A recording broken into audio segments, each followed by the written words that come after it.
సమూలంగా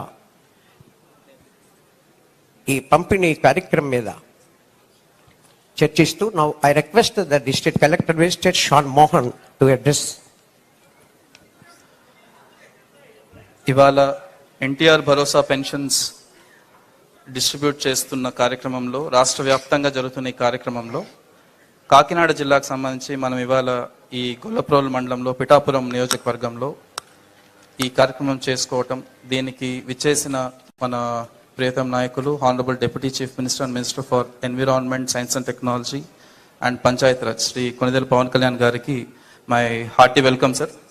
అండ్ అలాగే I invite Shri Mareddy Srinivas garu, Varma garu, then Krishnaraju garu and all my colleagues from the district administration, media మిత్రులకి, విచ్చేసిన police వారికి, then all staff from secretariats, village and ward secretariats and who are involved in pensions విషయంలో involve అయిన staff అందరు ఇక్కడే ఉన్నారు. వారికి, వచ్చేసిన పెన్షన్దారులకి అందరికీ నా నమస్కారం. మనం ప్రతి నెల ఒక పండగలాగా జరుపుకునే ప్రోగ్రామ్ ఈ పెన్షన్స్. ఈ పెన్షన్స్ చాలా, అంటే ప్రతి గవర్నమెంట్లో రకరకాల స్కీమ్స్ చేస్తాం, రకరకాల సోషల్ వెల్ఫేర్ స్కీమ్స్ చేస్తాం, అంటే ఈ సామాజిక సంక్షేమ కార్యక్రమాలు చేస్తుంటాం. అందులో అతి ముఖ్యమైనది అండ్ చాలా పెద్ద సంఖ్యలో అందరికీ ఉపయోగపడేది ఈ పెన్షన్స్. సార్, నేను ఈ డిపార్ట్మెంట్లో ఒక 2 years వర్క్ చేశాను sir. On contrary to popular opinion sir, maximum ఒక 10-12% మేబీ ఏదన్నా అనర్హులకు రావచ్చు సార్, బట్ అట్లీస్ట్ 60% ఎక్కడికి కదలలేని వాళ్ళు, ఇంక ఇది తప్ప ఇంకో మార్గం లేకుండా బతకలేని వాళ్ళకి ఇస్తాం సార్ మనం. ఇది నేను ప్రాక్టికల్గా ఫీల్డ్ మీద చూసాను సార్. ఇది అలాంటి పెన్షన్స్ ఇవాళ వాళ్ళు ఇంకొకరి దగ్గర చేయి చాచకుండా వాళ్ళ చేతికి ఇంటికి వచ్చి 4,000, 5,000, ఇప్పుడు 15,000 కొందరికి అలా ఇవ్వడం అనేది I think it's very blessed to be part of this అని my personal opinion sir. And ఈ సందర్భంగా వస్తే మన జిల్లా వ్యాప్తంగా మనం 2,79,000 మందికి దాదాపుగా మనం పెన్షన్ ఇవ్వడం జరుగుతుంది. అండ్ పిఠాపురం కాన్స్టిట్యున్సీలో దాదాపు 40,000 మందికి ఇవ్వడం జరుగుతుంది. ఈ 2,79,000లో కూడా 4 రకాల పెన్షన్స్ ఇవ్వటం జరుగుతుంది. ఒకటి ఓల్డ్ ఏజ్ అంటే వృద్ధాప్య పెన్షన్, తర్వాత వితంతు పెన్షన్, తర్వాత వీవర్స్ అంటే ఈ పట్టు పరిశ్రమలో వాళ్ళు పనిచేసే వాళ్ళు, చేనేత కార్మికులు, టాడీ ట్యాపర్స్, కల్లుగీత కార్మికులకి, ఫిషర్మెన్ మత్స్యకారులకి, సింగిల్ ఉమెన్ ఒంటరి మహిళలకి, ట్రెడిషనల్ కాబ్లర్స్ అంటే చెప్పులు పని చేసుకుని అంటే లెదర్ వర్క్ చేసే వాళ్ళకి, దెన్ ట్రాన్స్జెండర్స్, దెన్ ఈ ఏఆర్టీ అంటే ఎయిడ్స్ కానీ అలాంటి కొంచెం ఇబ్బంది అంటే పనికి వెళ్ళలేని ఇంట్లో ఉండాల్సిన అవసరం ఉన్న ఇష్యూస్ ఉన్న వాళ్ళు, అంటే ఆ హెల్త్ ప్రాబ్లమ్స్ ఉన్న వాళ్ళకి, డప్పు కార్మికులకి, వీరందరికీ కలిపి దాదాపుగా మనం మన జిల్లాలో 2,36,000 మందికి ఇవాళ 3,000 వచ్చే పెన్షన్ 4,000 పెంచడం జరుగుతోంది. అలాగే డిజేబుల్డ్ పర్సన్స్ అంటే 40% కన్నా ఎక్కువ డిజేబిలిటీ పర్సంటేజ్ ఉండి సదరం సర్టిఫికెట్ ఉన్న వాళ్ళకి, sir Sadaram certificate is a certificate doctor దగ్గర నుంచి ఒక పర్సన్కి ఇంత పర్సంటేజ్ ఆఫ్ డిజేబిలిటీ ఉందని చెప్పడం sir. It's like A authenticated certificate for them. అది పెట్టుకుని they can claim for pension sir. 40% is the threshold sir మన గవర్నమెంట్ నామ్స్ ప్రకారం. 40% అని బేస్డ్ ఆన్ వేరియస్ పారామీటర్స్ ఈ పర్సన్ 100% డిజేబుల్, 10%, 20%, 30%, 40% వాళ్ళు గ్రేడ్ చేసుకుంటూ వస్తారు. 40% దాటితే is eligible for pension sir. 40% లోపల ఉంటే he is not eligible for pension. He can still get disability certificate. Will be అంటే ఏదైనా జాబ్స్ కానీ దీనికి కానీ దేనికైనా అప్లై చేసుకోవచ్చు డిజబిలిటీ సర్టిఫికెట్. కానీ పెన్షన్కి వచ్చేసరికి 40% దాటాల్సి వస్తుంది సార్. అది మెడికల్ డిపార్ట్మెంట్ చేసే ప్రక్రియ సార్. ఒక టీమ్ ఆఫ్ డాక్టర్స్ కూర్చొని ఆర్థో అంటే కాళ్ళకు సంబంధించి కీళ్ళకు సంబంధించి ఆర్థోపెడిషన్ చూస్తారు, కొన్ని ఈఎన్టీ సంబంధించి ఉంటాయి, రకరకాల స్పెషాలిటీ సంబంధించి డాక్టర్స్ చూసి ఒక పర్సంటేజ్ నిర్ధారిస్తాం సార్.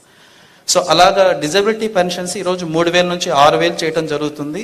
అండ్ అలాంటి వారు మన దగ్గర 35,632 మంది ఉన్నారు. సో వీళ్ళు ఇంక ఏ పనికి వెళ్ళలేని పెన్షన్ మీద ఆధారపడి ఉండే వాళ్ళు ఉంటారు దీంట్లో చాలా మంది. అలాగే ఫుల్లీ డిజేబుల్డ్ పర్సన్స్ అంటే 100% డిజేబిలిటీ, పెరాలసిస్ కానీ లేకపోతే మస్కులర్ డిస్ట్రోఫీ ఇలాంటి ఇష్యూస్ ఉన్న వాళ్ళు ఇంకా ఏ పనికి వెళ్ళారు, వాళ్ళ సొంత పనులకు కూడా వేరే వాళ్ళ మీద ఆధారపడాల్సిన అవసరం ఉన్న వాళ్ళకి 5,000 నుంచి ఏకంగా 15,000 చేయడం జరుగుతుంది. అలాంటి వారు మన దగ్గర 304 మంది ఉన్నారు. దీంతో పాటు క్రానిక్ డిసీజ్ అంటే ఎలిఫెంటియాసిస్ కానీ కిడ్నీ, లివర్ ఇలాంటి సమస్యలు ఉన్న వాళ్ళకి 5,000 నుంచి 10,000 చేయడం జరుగుతుంది. మన జిల్లాలో 123 మంది ఇలా ఉన్నారనమాట. సో ఇలా రకరకాల కేటగిరీస్ వాళ్ళ అవసరాలు గుర్తించి వారికి ఎంత మనీ వాళ్ళకి పెన్షన్ రూపంలో ఇస్తే వాళ్ళ అవసరాలకి ఇంకెవరి మీద ఆధారపడకూడదన్న ముఖ్య ఉద్దేశంతో ఇవాళ గవర్నమెంట్ వైపు నుంచి మనం ఈ పెన్షన్ ఎన్హాన్స్ చేసి అంటే పెంపుదల చేసి ఇవ్వడం జరుగుతోంది.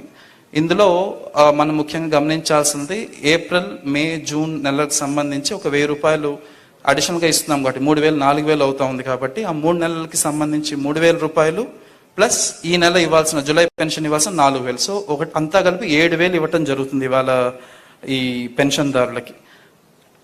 ఈ సందర్భంగా డిస్ట్రిక్ట్ అడ్మినిస్ట్రేషన్ అంటే జిల్లా అధికారుల వైపు నుంచి నేను చెప్పదలుచుకుంది ఏంటంటే రకరకాల సిస్టమ్స్ వాడి అంటే ముందున్న సిస్టమ్ అంటే సర్వే విషయంలో కానీ ఒక్కొక్కరికి ఎంత ఆస్తుందని కానీ ఇలా రకరకాల క్రైటీరియా వాడి ఒక ఎలిజిబిలిటీ డిసైడ్ చేయడం జరుగుతుంది sir. If I'm a pensioner నేను అప్లికేషన్ పెట్టుకుంటే నేను ఒక 6 స్టెప్స్లో నన్ను ఎవాల్యుయేట్ చేస్తారు సార్. నాకు కార్ ఉంటే ఐఎమ్ ఇన్ఎలిజిబుల్, నాకు land more than 10 acres of dry land ఉంటే ఐఎమ్ ఇన్ఎలిజిబుల్, అలాగే నాకు గవర్నమెంట్ ఉద్యోగం ఉంటే ఐఎమ్ ఇన్ఎలిజిబుల్. ఇలా ఒక 6 కేటగిరీస్ ఉన్నాయి సార్. హౌస్ అర్బన్ ఏరియాలో నాకు ఐ థింక్ 1000 square yards అనుకోండి సార్, 1000 square yards దాటితే ఐఎమ్ ఇన్ఎలిజిబుల్. ఇలా ఒక 6-7 కేటగిరీస్ చూసుకొని వీళ్ళు ఫైనాన్షియల్లీ గవర్నమెంట్ మీద డిపెండెంట్ అయితే మాత్రమే పెన్షన్ ఇవ్వాలి అనేది మనకున్న గైడ్ లైన్ సార్. ఇప్పుడు కూడా మనం అదే వాడుతున్నాం సార్.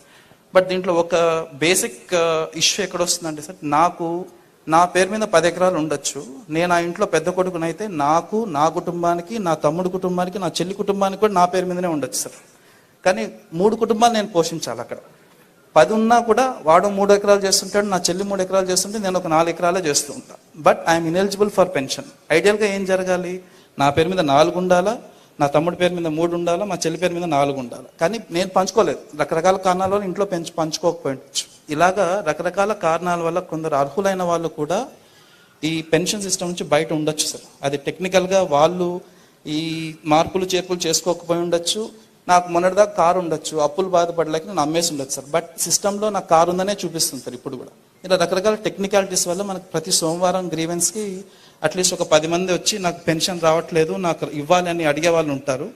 సో ఈ సందర్భంగా నేను చెప్పదలుచుకుంది అంటే ప్రతి సోమవారం నెక్స్ట్ వీక్ నుంచి పిఠాపురంలో ఎవ్రీ ఆల్టర్నేటివ్ వీక్ నేను వచ్చి కూర్చుంటాం సార్ ఈ గ్రీవెన్స్ గురించి కూడా. సో ఎట్టి పరిస్థితుల్లో ఇలాంటి టెక్నికల్ ఇష్యూస్ వల్ల అంటే మీకు రావాల్సిన అర్హులుగా ఉన్న వాళ్ళకి ఇవ్వలేని పరిస్థితుల్లో ఏదైనా కారణాల చేత ఇవ్వలేకపోతే కూడా తెప్పించే బాధ్యత మేము తీసుకుంటాం. And we promise to you sir, అది ఓవర్ నెక్స్ట్ 3-4 months ఇంకా అలాంటి అర్హులు ఎవరు లేకుండా చూసే బాధ్యత మేము తీసుకుంటాం సార్. ఇంకేదైనా ఒకటి ఉన్నా మనం వెంటనే ఇంక్లూడ్ చేయడానికి మా వంతు మేము ప్రయత్నం చేస్తాం. మీ వైపు నుంచి మీరు చేయాల్సింది ఒకటే పని, కొంచెం ఓపిక చేసుకొని ఒకసారి గ్రీవెన్స్కి రావటము, మీకు సంబంధించిన కాగితాలు, ఆధార్ కార్డులు అలాంటివి తీసుకొని వస్తే దానికి సంబంధించి ప్రయత్నం చేస్తామన్నమాట.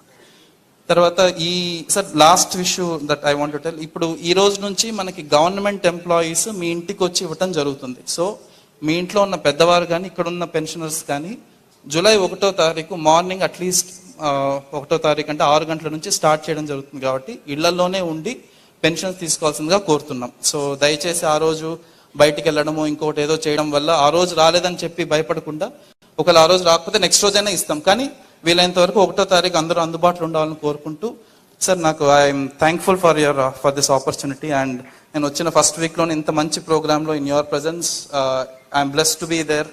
ఈ కార్యక్రమంలో పాల్పంచుకోవడానికి I'm very happy and thank you so much for the opportunity sir.